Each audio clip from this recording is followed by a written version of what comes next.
Hello everyone, welcome to C H law. आज हम जानने वाले हैं हमारे जो इंटेलेक्चुअल प्रॉपर्टी के अंडर जितने भी इन्वेंशन ऑफ पेटेंट लॉ आते हैं। बेसिक आइडिया ऑफ पेटेंट है।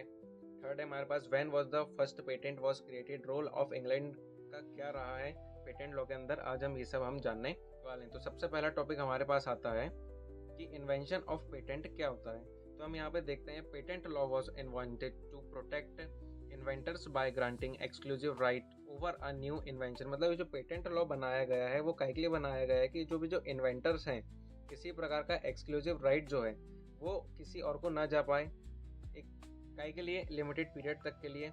It encourages innovation, patent law encourage करता है इनोवेशन को।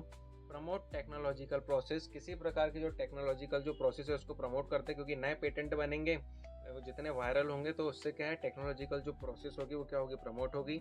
Ensure public disclosure of invention, मतलब जो भी हम बना रहे हैं वो कहाँ पे डिस्क्लोज हो जाए, वो पब्लिक में टोटली डिस्क्लोज हो जाए और साथ ही साथ ये सोसाइटी का बेनिफिट में भी ये काम करे। ये हो गया अपना invention of patent law. Next हम देखने वाले हैं बेसिक आइडिया ऑफ पेटेंट, कि पेटेंट का बेसिक आइडिया क्या है।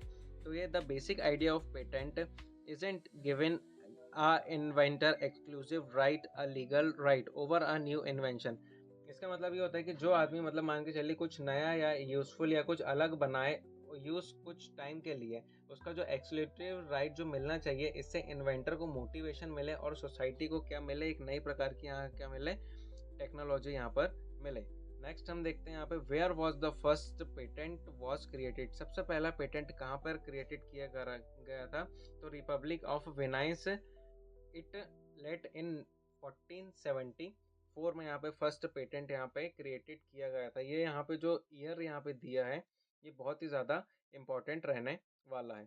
नेक्स्ट हम देखते हैं ऑब्जेक्टिव बेस के लिए रोल ऑफ इंग्लैंड। इंग्लैंड का यहाँ पे टोटली रोल क्या रहा है। तो England helped developed patent law by passing of statue of monopolies 1624।